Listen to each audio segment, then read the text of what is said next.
नमस्कार, मी आहे अल्पना जाधव. कोच अल्पना या यूट्यूब चॅनलवरती तुमच्या सर्वांचं खूप खूप स्वागत आहे. आता सध्या मी आहे लोणावळ्यामध्ये आणि लोणावळ्यामध्ये मी तुम्हाला आज अशा एका व्यक्तीला भेटवणार आहे ज्याच्याकडून तुम्हाला भरपूर असं इन्शुरन्सबद्दलचं ज्ञान मिळणार आहे. ज्ञानाचे भांडार असलेले ब्रिजेश ठाकूर जे प्रोफेशनल इन्शुरन्स ॲडवायझर आहेत आणि लोणावळ्यामध्ये त्यांनी खूप कमी वेळेमध्ये स्वतःचा ब्रँड क्रिएट केलेला आहे. सध्या भारताच्या इन्शुरन्स इंडस्ट्रीमध्ये 24,50,000च्या जवळपास एजंट आहेत, परंतु याहीमध्ये प्रोफेशनल एजंट हे फक्त आणि फक्त 1% आहेत. आणि या प्रोफेशनल एजंटमध्येच श्री ब्रिजेश ठाकूर हे गणले जातात. तर अशा अनुभवी आणि लोकप्रिय प्रोफेशनल इन्शुरन्स ॲडवायझरला आज आपण भेटणार आहोत. बऱ्याच वेळेला जेव्हा LIC ॲडवायझर मार्केटमध्ये जातो तेव्हा त्याला अनेक प्रश्नांना सामोरे जावं लागतं आणि आपल्याकडे अपुरेसं ज्ञान असल्यामुळे आपण विचारलेल्या प्रश्नांना पुरेसे उत्तर देऊ शकत नाही. आणि जो प्रॉब्लेम बाकीच्यांचा आहे तो थोडाफार माझाही आहे की बऱ्याच वेळेला आपल्याला हेच कळत नाही की समोरच्यांचा प्रश्न कसा आहे आणि त्याला आपण उत्तर काय द्यावं. तर आज मी सरांना काही प्रश्न विचारणार आहेत की सर्वसामान्यपणे पुन्हा पुन्हा ते प्रश्न मार्केटमधून विचारले जातात. तर यावरती सरांचं उत्तर काय आहे, सरांची प्रतिक्रिया काय आहे हे आपण जाणून घेणार आहोत. तर नमस्कार सर. नमस्ते. दर्शकों को भी मेरा नमस्कार. जी सर, पहला सवाल ये है कि अक्सर लोग ये पूछते हैं कि मुझे इंश्योरेंस की ज़रूरत नहीं है, मेरे पास प्रॉपर्टी है, तो मैं इंश्योरेंस क्यों करूं? तो इस पे आपका क्या जवाब है? प्रॉपर्टी एक इन्वेस्टमेंट का पार्ट है. लाइफ इंश्योरेंस का वर्ल्ड में कोई सब्स्टिट्यूट नहीं है. इन्वेस्टमेंट के काफ़ी सब्स्टिट्यूट होते हैं, जैसे प्रॉपर्टी है, शेयर मार्केट है, गोल्ड है व इत्यादि. लाइफ इंश्योरेंस का वर्ल्ड में कोई सब्स्टिट्यूट ना था, ना है और ना आगे रहेगा. ऐसी स्थिति में जो प्रस्तावक अगर इस तरह से बोलते हैं कि प्रॉपर्टी है, मुझे लाइफ इंश्योरेंस की आवश्यकता नहीं, तो आज इस वीडियो के माध्यम से उन प्रॉपर्टी, उन संपत्ति मालिकों को मेरा एक वक्तव्य ज़रूर मैं बताना चाहूँगा. मैं देश के अंदर टोटल 2023 तक 5 करोड़ केस यानी मामले कोर्ट में न्यायाधीन है. हाँ जी, 5 करोड़. उसमें से 66% यानी 3,30,00,000 केस यानी मामले ऐसे हैं जो भूमि और संपत्ति से संबंधित है. इसका अर्थ मैडम, इसका अर्थ ये होता है, यदि जो व्यक्ति ऐसा सोच रहा है कि प्रॉपर्टी है, इंश्योरेंस की ज़रूरत नहीं है, लेकिन उसके ना रहने पर उस संपत्ति के कितने बंटवारे होंगे और कितने उसमें अधिकार जताएंगे परिवार के सदस्य, और परिवार को उनकी सुरक्षा प्रदान हो सकेगी क्या? ये अन्याय होगा उस परिवार के साथ में. मतलब सर, ये इंश्योरेंस और इन्वेस्टमेंट कम्प्लीटली अलग पार्ट है, तो जिसके पास इन्वेस्टमेंट है उसको भी इंश्योरेंस करना ज़रूरी है. बेशक बेशक, जिनके पास ज़्यादा संपत्ति है, जिनके पास अधिक इन्वेस्टमेंट पोर्टफोलियो है, उनके लिए लाइफ इंश्योरेंस भी अधिक आवश्यकता होती है. मान लीजिए एक कपाट में 4 खाने हैं, 4 कंपार्टमेंट है, और यदि उस 4 कंपार्टमेंट को आपने बराबर का वजन नहीं रखा तो उस कपाट का शेप आप देखेंगे 1-2 साल के बाद चेंज हो जाता है. कारण एक समान उसमें भार नहीं रखा है. इसका अर्थ व्यक्ति को सुरक्षा, इन्वेस्टमेंट, सारे पार्ट, सारे कंपार्टमेंट एडेक्वेट यानी योग्य रखना चाहिए. जैसे कि मैंने ये भी सुना है कि हमारे घर में जो अखबार आता है तो पहले दिन हम उसको पढ़ते हैं, लेकिन सेकंड डे पे वो एक रद्दी कहलाता है, और जब भी हम ये रद्दी बेचते हैं तो वो पेपर भी ना कुछ तो कीमत छोड़ के जाता है. तो ये तो हमारा शरीर है, जब तक हम हैं तब तक तो हमारी कीमत है, लेकिन जब हमारा देह हम त्याग करेंगे तो उसकी कीमत तो हमें छोड़ के जानी चाहिए. एकदम सही आपने तथ्य दिए. आपने सही उदाहरण दिया, ये लोगों को समझना आवश्यक है। जी जी। सर, मेरा दूसरा सवाल यह है कि आज की जो यूथ है, न्यू जनरेशन है, जो हमेशा बोलती है कि शेयर मार्केट में जो रिटर्न्स आते हैं वो LIC से कई गुना ज़्यादा है, तो ऐसे यूथ को आप क्या कहना चाहोगे? ऐसे यूथ या ऐसे व्यक्ति जो हमेशा से जिक्र करते आए हैं कि शेयर मार्केट हमें अच्छे रिटर्न देता है, लाइफ इंश्योरेंस खासकर LIC में क्यों जाएं हम, तो आज उनके लिए ये शब्द है। जो भी आपको अगर ये बता रहा है कि शेयर मार्केट में अच्छे रिटर्न है, जी। तो मैं चुनौती देता हूं उनको, वो राइटिंग में दे कि हमें इतना रिटर्न मिलेगा। मैं चुनौती देता हूं दर्शकों को कि वो राइटिंग में दे कितना मिलने वाला है। शेयर मार्केट में इन्वेस्ट किया कोई भी पार्ट, कोई भी इन्वेस्टमेंट पार्ट अलिखित होता है, बिल्कुल जो जोखिमों के अधीन है। बिल्कुल जैसे सिगरेट के पैकेट में स्पष्ट अक्षरों में लिखा होता है जी, सिगरेट पीना स्वास्थ्य के लिए हानिकारक है, वैसे ही शेयर मार्केट में इन्वेस्ट करने से पहले खुद वहाँ पर घोषित होता है, यहाँ पर जोखिम घटक के अधीन है। बिल्कुल। लेकिन फिर भी लोग आज रिस्क लेने के लिए तैयार है कि नहीं, हमें शेयर मार्केट में ही पैसा डालना है। तो फिर आप उनको कैसे अवेयर करें कि इंश्योरेंस और शेयर मार्केट ये कम्प्लीटली डिफरेंट थिंग है?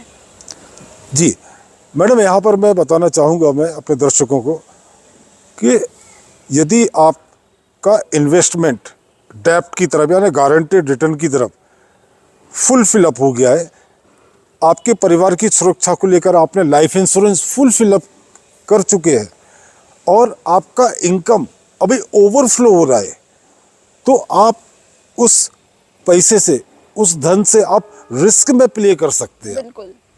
जहाँ पर आपके धन की परवाह ना हो, यानी कि जब आप रिस्क में प्ले करते हैं तो आपका मूलधन भी खतरे में होता है, आपका इन्वेस्ट की हुई रकम भी खतरे में होती है। ऐसी स्थिति में आप शेयर मार्केट में जा सकते हैं, वहाँ पर आने की उम्मीद कितनी हो पता नहीं। बिल्कुल, मतलब हर एक का एक पोर्टफोलियो होना ज़रूरी है, जिसमें life insurance, health insurance, investment और फिर जो एक्स्ट्रा मनी, ओवरफ्लो मनी जब इंसान के पास होता है, तब उसने वो ओवरफ्लो मनी शेयर मार्केट में इन्वेस्ट करना चाहिए। ना कि ये जो आज की यूथ है बिल्कुल उसका उल्टा करती है कि जो वो पेमेंट उनको मिल रही है या फिर उनका जितना भी इनकम आ रहा है, तो वो सबसे पहले शेयर मार्केट में पैसा डाल रहे हैं, तो ऑब्वियसली उनका पैसा तो रिस्क में है ही।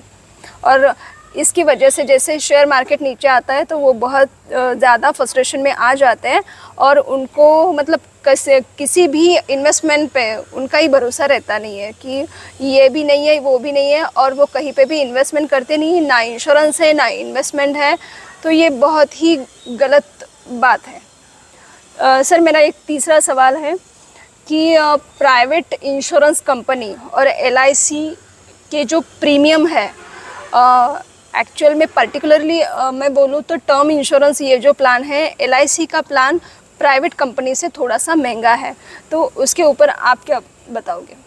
जी अवश्य, प्राइवेट लाइफ इंश्योरेंस कंपनी के टर्म इंश्योरेंस के प्रीमियम LIC के टर्म इंश्योरेंस से महंगे नहीं है। टर्म इंश्योरेंस का प्रीमियम जितना होना चाहिए उतना ही है। हाँ, बस इतना ज़रूर है कि यदि जो भी ग्राहक LIC से टर्म इंश्योरेंस प्लान लेता है तो वो अपने परिवार को सुनिश्चित यानी गारंटीड तौर पर ये कमिट कर सकता है, वादा कर सकता है कि मेरे एब्सेंस में वो पॉलिसी का सम एश्योर्ड इंश्योरेंस अमाउंट परिवार यानी आपको मिलेगा। ये वादा प्राइवेट लाइफ इंश्योरेंस में नहीं हो पाता है। सर, लेकिन IRDA के अनुसार जैसे कि सभी कंपनी को एक जैसे समान रूल्स है कि अगर डेथ क्लेम आता है तो पैसा तो पे करना ही है, तो ये रूल तो सभी कंपनी को है। तो फिर भी आप जैसे आप LIC से बिलोंग करते हो, तो क्या आप LIC को प्रमोट कर रहे हो? जी मैडम, आपने जो तथ्य बताया है कि IRDA के सभी को लाइसेंस मिले हैं और मैं LIC को फेवर कर रहा हूँ। मैं LIC को फेवर, हाँ मैं LIC में हूँ मैं, लेकिन मैं फेवर नहीं कर रहा हूँ। मैं आज अपने दर्शकों के सामने सत्य रख रहा हूँ। मेरे ठाकुर LIC ऑफिस के YouTube चैनल पर यदि आप जाकर देखते हैं तो उसमें मैंने पिछले माह ही कि बिरला सन लाइफ और Met Life private life insurance company ने अपने ग्राहक यानी उनके खुद के ग्राहकों ने जो डॉक्यूमेंट्स दिए हैं, जब डेथ क्लेम आया उनका, तो वो डॉक्यूमेंट्स को फर्जी बताया उन प्राइवेट कंपनियों ने, कारण कि उनको डेथ क्लेम ना दिया जा सके। यदि इस तरह का केस LIC में किसी के साथ में घटित हुआ है तो मैं आपके माध्यम से अपने दर्शकों को मैं चुनौती देता हूं मैं कि LIC का एक भी केस सामने रखें आप जिसमें LIC ने अपने पॉलिसी होल्डरों को डॉक्यूमेंट फर्जी बताकर डेथ क्लेम सेटल किया।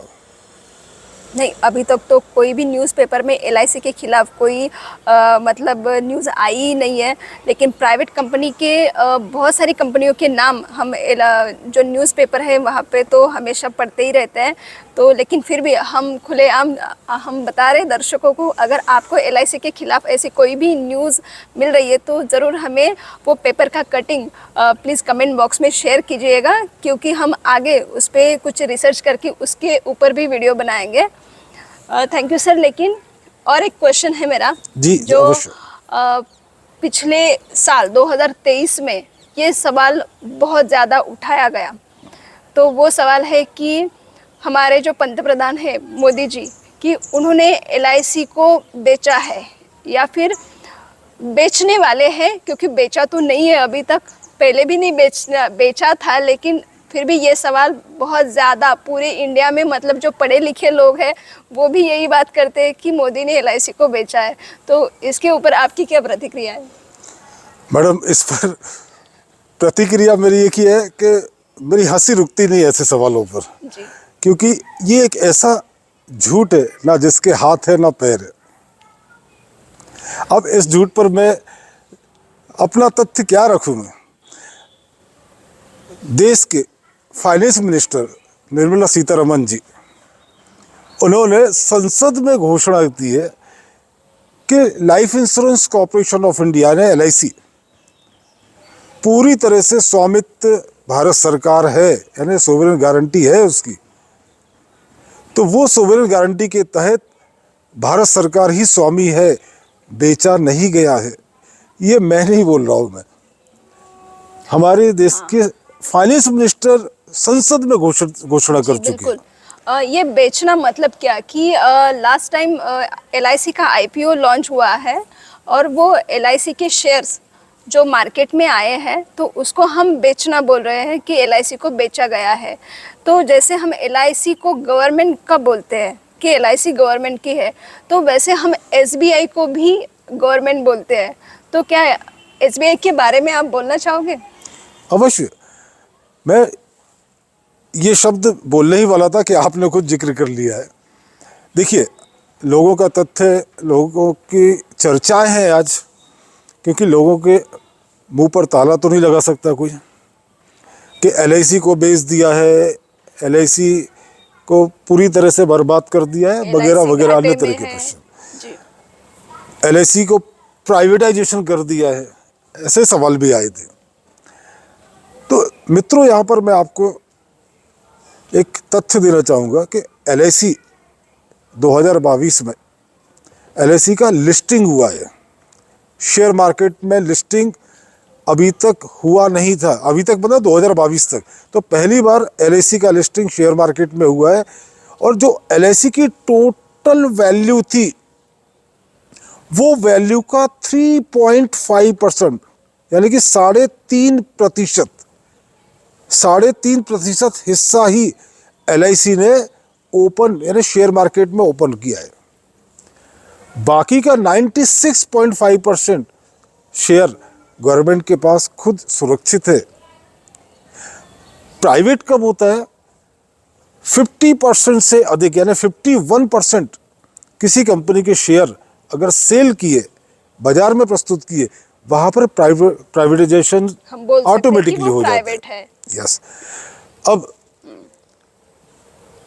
मैं अपने दर्शकों से, जैसे आपने बताया अभी madam, state bank of India ने SBI, इस विषय में मैं अपने दर्शकों से पूछना चाहूंगा, क्या state bank of India private bank है? मैडम आप बता सकेंगी? नहीं, बिल्कुल नहीं सर, क्योंकि SBI बोलेंगे तो हम पहला हमारे दिमाग में आता है कि बैंक गवर्नमेंट की है। Correct. State bank of India जो पूरी तरह से गवर्नमेंट की बैंक कहलाता है। जी। आप भी मानते हैं, हम भी मानते हैं, मैडम ने बोला हम भी मानते हैं। लेकिन पता है आपको कि स्टेट बैंक ऑफ इंडिया का लिस्टिंग शेयर मार्केट में कब हुआ है? नहीं सर, इसके बारे में हमें नहीं 1993 में, पता। 1993 में फर्स्ट टाइम लिस्टिंग हुआ है। ओके। और उसके लगभग 42.5% शेयर इक्विटी मार्केट में लिस्टिंग हो चुकी है, यानी बिक चुकी है। ओके। सरकार के पास लगभग 57 से 58% के बीच में अधिकार है। यहां पर मैं वापस से रिपीट करना चाहूंगा, LIC का 3.5% टोटल वैल्यू का शेयर लिंक हुआ है, यानी शेयर रिलीज हुआ है। जी। SBI का 42.5% से अधिक हो चुका है। ओके। ये जो मुद्दा था, ये जो चर्चाएं थी, ये जो ऐसा झूठ था जिसके हाथ है ना पैर है, ये झूठ सिर्फ एक राजनीतिक षड्यंत्र था। Okay, thank you so much sir, क्योंकि अभी तक हमें भी नहीं पता था कि SBI की 42% की जो मार्केट में लिस्टेड है, और फिर भी आज भी हम उसको गवर्नमेंट ही बोलते हैं। लेकिन LIC के 3.5% शेयर जब भी मार्केट में आए और हम LIC को प्राइवेट कंपनी बोल रहे हैं, या फिर LIC को मोदी ने बेचा ऐसे हम बोल रहे हैं, तो ये कितना गलत है। तो इसका तो जवाब आपने दे दिया। तो मुझे अपेक्षा है कि हमारे जो दर्शक हैं तो उनको भी ये सवाल के जवाब अब मिल गए हैं कि आज मैंने ये जो सवाल सर से पूछे हैं वो टॉप क्वेश्चंस हैं। इसके अलावा भी बहुत सारे क्वेश्चंस हैं, उसके लिए तो हम सेकंड वीडियो बनाएंगे। लेकिन ये टॉप क्वेश्चंस में आपको भी बहुत ज़्यादा जानकारी मिली होगी। लेकिन और भी अगर आपके क्वेश्चंस है तो आप कमेंट बॉक्स में प्लीज़ उसको टाइप करके भेजें, ताकि हम नेक्स्ट वीडियो में उसके जवाब दे सकें। तो thank you so much sir, हमारे दर्शकों को सही जानकारी दी। धन्यवाद। धन्यवाद।